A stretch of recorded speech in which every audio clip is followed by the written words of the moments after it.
Un saludo cordial a la audiencia de Telemedellín y del Pensamiento Libre. Un personaje diferente a los que tradicionalmente invitamos a este conversatorio. Un hombre conocido en la música.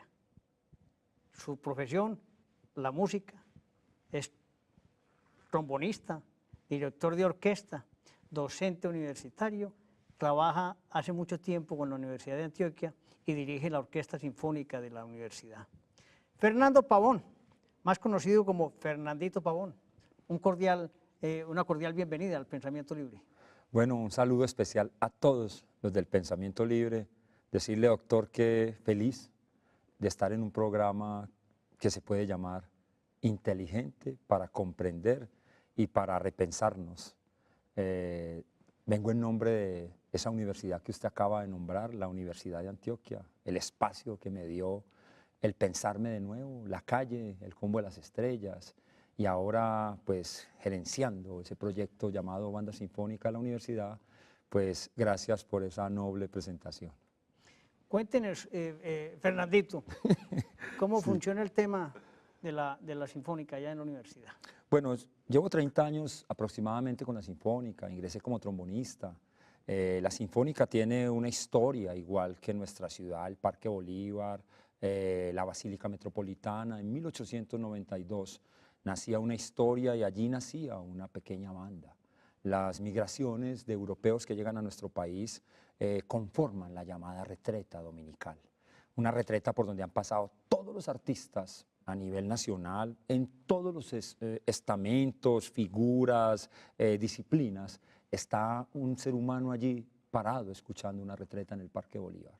De hecho, hemos hecho un esfuerzo grande por reivindicar, por volver a la retreta, y es el ícono más importante. 4 factores importantísimos: una banda sinfónica, la Basílica Metropolitana, el Parque de Bolívar y el San Alejo. Ahí estamos nosotros inmersos en esa dinámica de una ciudad compleja, pero que a la vez es una ciudad que deja muchos factores de historia, de apreciaciones culturales muy importantes. Esa retreta en el Parque Bolívar ya está otra vez llevando mucha gente. Claro, a través de voluntades y políticas públicas se ha querido recuperar la retreta, pero dando participación a bandas de otros municipios, de municipios de Antioquia, a la red de escuelas, uno de los proyectos más importantes en América Latina y en el mundo, al lado del sistema de Caracas. Creo que son ejemplos internacionales, y nuestra banda sinfónica, que estamos allí pues cada mes haciendo parte con el ciudadano en el Parque de Bolívar. En Antioquia, haciendo aquí recordación, hubo cosas muy importantes sobre las bandas, inclusive las bandas de los colegios, que eso participaban todos los colegios y era un orgullo hacer parte de la banda.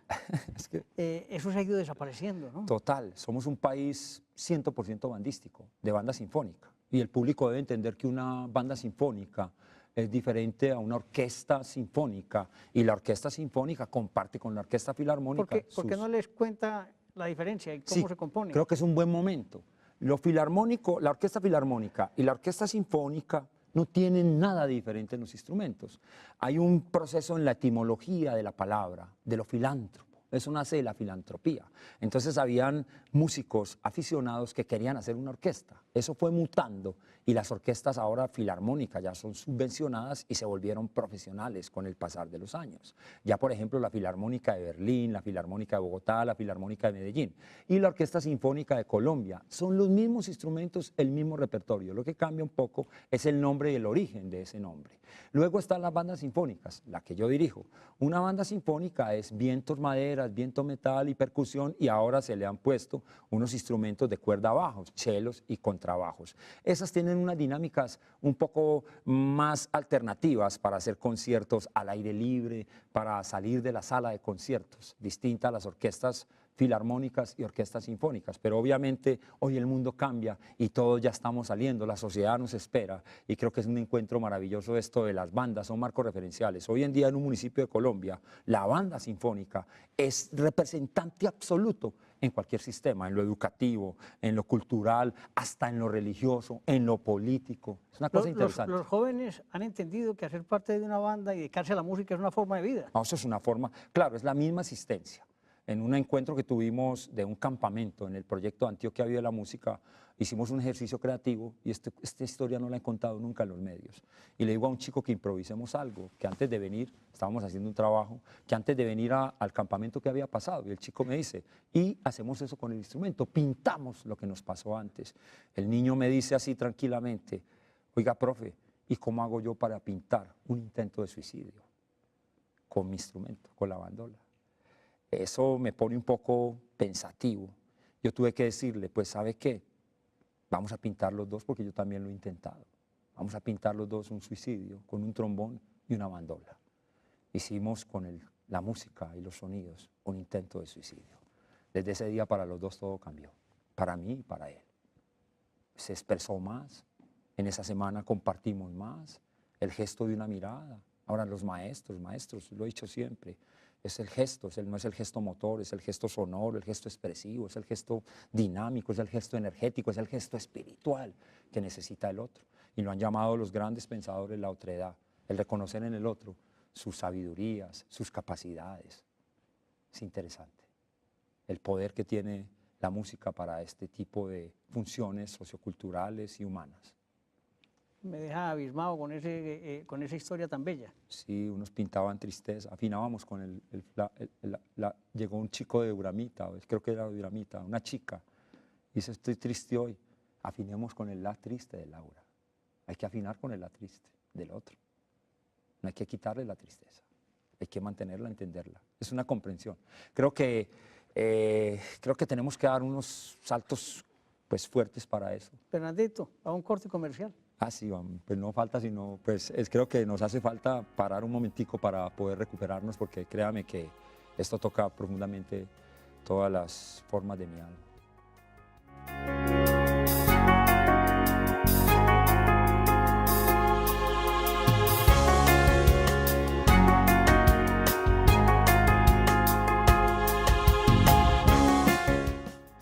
Fernandito, acuérdese que dicen que la música es la expresión del alma. Y todo lo que usted está contando aquí le debe llegar a miles de ciudadanos que a través de la música reciben esa inspiración de obtener tranquilidad o por lo menos de superar las dificultades del día a día, ¿no?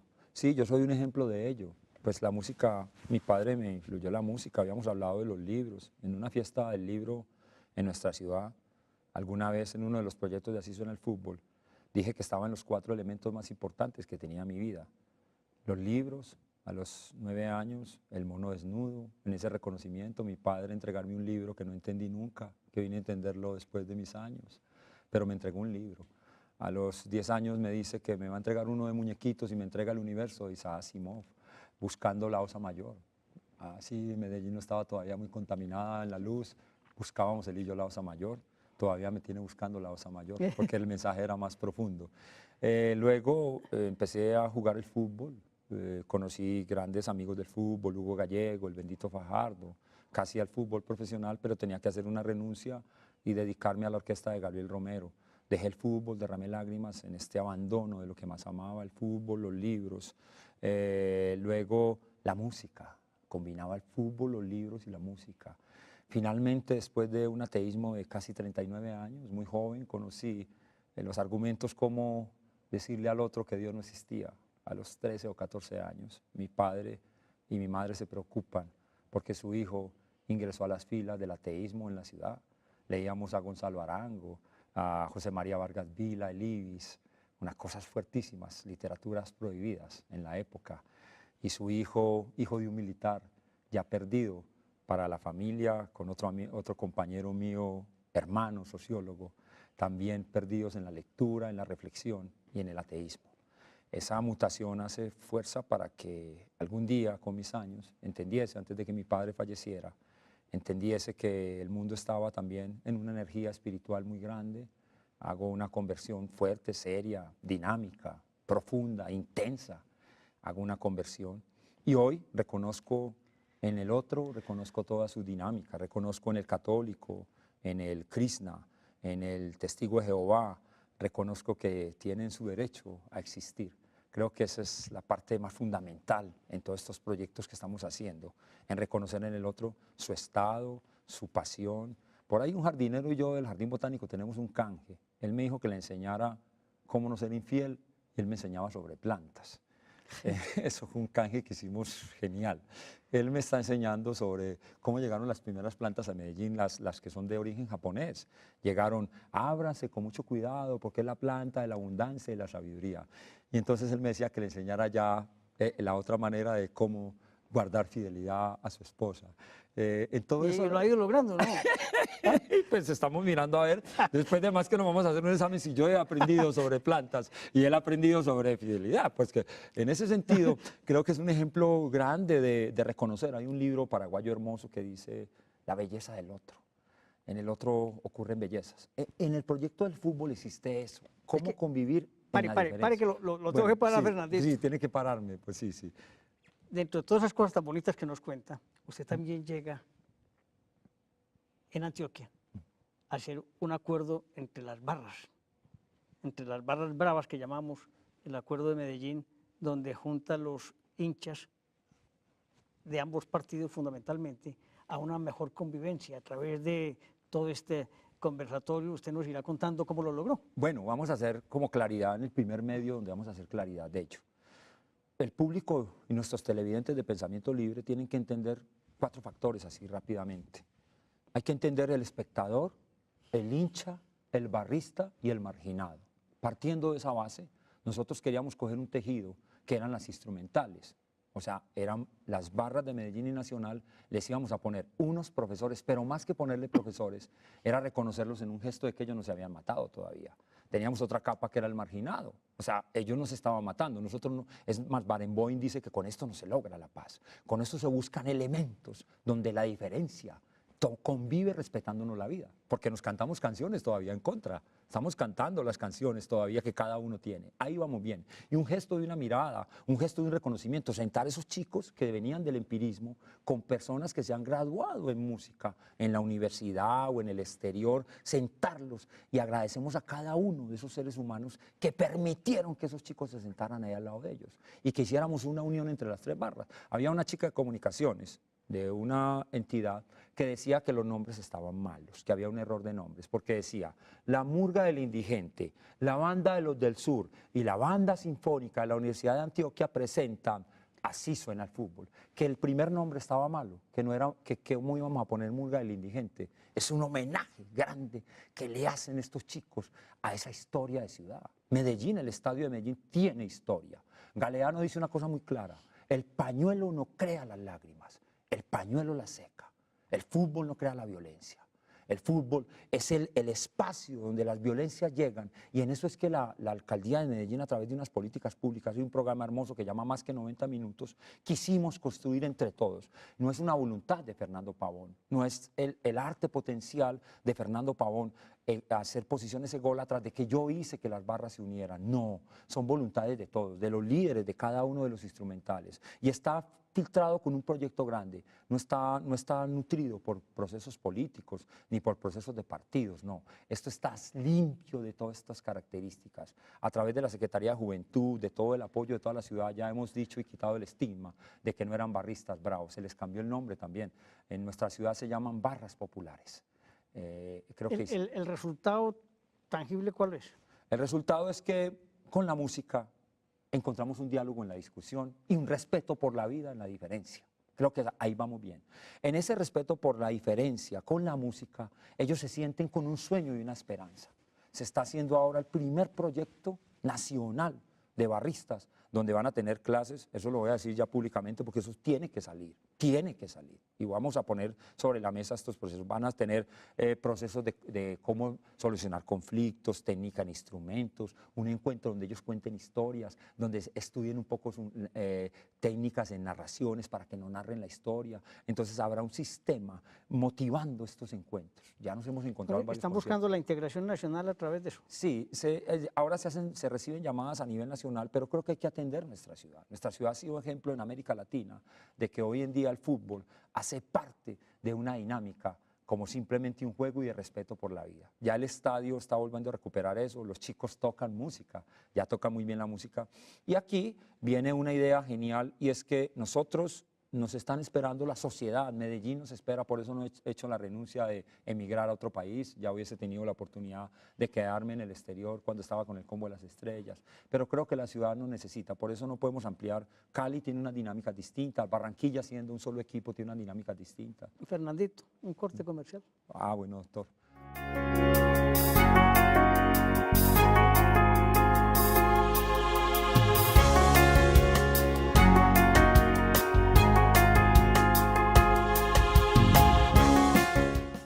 Fernandito, este tema de las barras, pues yo creo que debe ser cada rato ir contándonos los avances que tenga. Así, total. Pero como a usted todo le suena, todo es música, Sí. usted tiene otra historia muy interesante con García Márquez. Sí, yo lo que imagino lo pongo así suena. Entonces, ya, si imagino tango, así suena el tango. Imaginé lo del fútbol, así suena el fútbol. Imaginé lo de Macondo, así suena Macondo. Un proyecto hermosísimo. A través de los libros que mi padre me daba, llegó algún día, no 100 años de soledad, no lo conocía. Llegó El coronel no tiene quien le escriba. Mi padre, siendo un militar, un sargento de la policía, me dijo, lea este librito pequeño que es encantador. Y empecé muy someramente a leer a García Márquez. Pero una cosa es lo que se narra, otra cosa es cómo se narra y otra cosa es la experiencia de lo narrado. Con García Márquez empecé a identificarme con las músicas que yo grababa. Entonces, al haber grabado con El Combo de las Estrellas, Carlos Piña, mi gran amigo, con Juan Carlos Coronel, toda esa música en las empresas Codiscos, Fuentes, tantos años. Allí tuve una casa en la mitad de las disqueras. Hicimos un registro sonoro muy grande a través de mi trombón. Empecé a entender cuál era la cultura de Macondo. Entonces, si yo leo 100 años de soledad, yo debo leer casi como viviendo el texto. Entonces ahora tenemos un proyecto Así Suena Macondo, un proyecto de conferencias. Ya hemos hecho conferencias en Cartagena, ahora proponemos hacerlas en el exterior de cómo no motivamos para leer a García Márquez, sino cómo entendemos a través del vallenato y García Márquez. Por ejemplo, así rapidito, como Dios en la tierra no tiene amigos, como no tiene amigos en el aire, tanto le pido y le pido. Esa historia es tremendísima. Alicia muere, Juancho Polo llega de parranda y cuando le dicen, ¿dónde está Alicia? Está muerta. Está en el cementerio. Él se toma unos tragos y esa es una de las odas más fuertes que tiene el arte popular en habla hispana, Alicia Dorada. Entonces, si yo la escucho para bailar o cantarla, o si la escucho como un vallenato, no me da. Entonces tengo que buscar el sentido en el texto y en la música, el sentido literario en lo musical y en el sentido poético. Ahí hay algo profundo. Lo mismo ocurre con este texto. Dice, 100 años de soledad, hermoso, dice, meses después, Francisco el Hombre, un trotamundo de 200 años que venía de Manaure contando las historias, pero decía, las contaba cantando. O sea que toda nuestra literatura, Manuel Zapata Olivellas, es una resonancia casi como si tuviéramos tambores, gaitas dentro de nuestro lenguaje y nuestros gestos. Entonces, como las contaba cantando, esto es un vallenato de 450 páginas. Es el homenaje que la UNESCO le hace al vallenato. Nos equivocamos en Colombia, vamos a celebrar con whisky. No, nos declararon patrimonio inmaterial de la humanidad. No, nos declararon patrimonio de urgencia de salvaguarda. Había que salvaguardar urgentemente este factor de la cultura del vallenato, porque en una sola línea, el ciego, el Homero del vallenato, Leandro Díaz, puede contar una historia de 50 años. Entonces aquí hay algo interesante. Ahora hice una investigación en España sobre el lebrijano. Él hace cuando el lebrijano canta, el agua se moja. Y García Márquez le dice así al lebrijano en Sevilla. Y fui a Lebrija a buscar la casa del lebrijano para sentir verdaderamente esto que se llama pensar la mezcla, un relato intercultural. Esto es un libro hermoso, porque las personas son fragmentos culturales, pero la cultura es más que un fragmento personal. Estamos cruzados. Si la gente sabe, entonces voy a terminar con García Márquez. Todo se fue metiendo y empecé no a leer los libros de García Márquez, sino a habitar la literatura de García Márquez. Y esto ha sido para mí una de mis últimas pasiones. Le ponemos sonido a la literatura de García Márquez. Muy bien, pero yo creo que hay una historia que llega al alma. Usted recientemente estuvo en un congreso, una cumbre de directores de orquesta, y me contaba la historia del director de orquesta sirio. Cuéntele esa historia a la audiencia, que eso conmueve el alma. Nosotros, para llegarlo, tuvimos que hacer un trabajo muy fuerte del maestro Navarro Lara en Huelva, España. Allí es un territorio de Andalucía. Estuvimos 40 países, 160 directores de todo el mundo, haciendo un encuentro sobre dinámicas, no de técnica de dirección, sino de cómo nos encontrábamos. Y llegó el maestro sirio, Misak Bakbudarian. El maestro sirio tuvo que hacer una serie de peripecias para llegar a España, no tenía los permisos reglamentarios del gobierno sirio, salió de Siria y teníamos una conferencia con él que se llamaba ¿Cómo escoger un repertorio para un buen concierto? Entonces, en las bandas sinfónicas se hacen las retretas, entonces uno escoge una abertura, una selección, algo brillante y música colombiana. En las orquestas se coge Beethoven, un ciclo de Beethoven, Mahler, Berlioz, todo. No se me vaya, cuente la historia. Ah, sí, ya, rapidito. Él empieza con esa historia, cómo se forma un concierto, pero a la media hora dice, después no puedo seguir cómo se forma un concierto porque entró una bomba, un misil, al teatro de Damasco, donde estaba ensayando la orquesta. Allí entra el misil y rompe todo el teatro y deteriora todos los instrumentos de la Orquesta Sinfónica Nacional Siria. Ellos hacen una reunión y dicen que tenían que parar porque la guerra los tomó. Y los músicos deciden con el maestro seguir ensayando, evitando bombas y esquivando todo. Y se dedicaron a los niños que sobrevivían a la guerra a darles conciertos didácticos. El primer concierto fue de percusión. Cuando el maestro Misak Bakbudarian, lo pueden ver en internet, empieza a dar las clases de percusión, los niños salen corriendo pensando que los timbales sinfónicos, los bombos y los redoblantes eran bombas. Salen corriendo y el maestro muestra un arpa en las diapositivas, rota, muestra un bombo cruzado por misiles, un teatro cruzado por un misil, y todavía subsisten, ellos siguen yendo a los ensayos. Este fue el ejemplo más claro de que nosotros, con todas las bondades que nos da la vida, a veces nos preocupamos de cosas triviales. El maestro Misak Bakbudarian sigue haciendo música en medio de la guerra y enseñando a los niños que los sonidos pueden paliar ese dolor tan grande. El maestro nos dejó esa enseñanza. Creo que ese es el poder que tiene la música. Fernando, te conmueve a la audiencia con sus historias. ¿Qué mensaje le dejamos a nuestra gente? Bueno, quiero darle un mensaje a todos aquellos que lideran. Liderar no es ser el número uno, ni ser el más capacitado, ni tener todos los doctorados. Liderar es encontrarse con el gesto del necesitado, con el gesto del débil.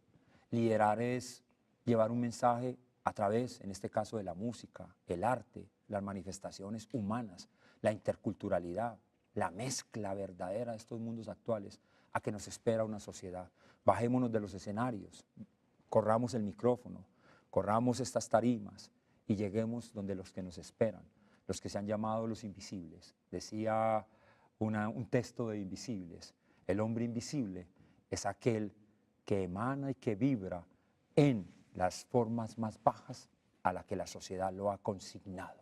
Quitemos esa invisibilidad del otro. Ese es el mensaje más grande a través de la música. Fernandito, muchas gracias por acompañarnos en el Pensamiento Libre. Una maravilla compartir con usted. Doctor, a usted mil gracias por permitirme acercarme de otra manera a esta gente hermosa de nuestra ciudad y al público que nos ve en Pensamiento Libre. Mil y mil gracias de todo corazón.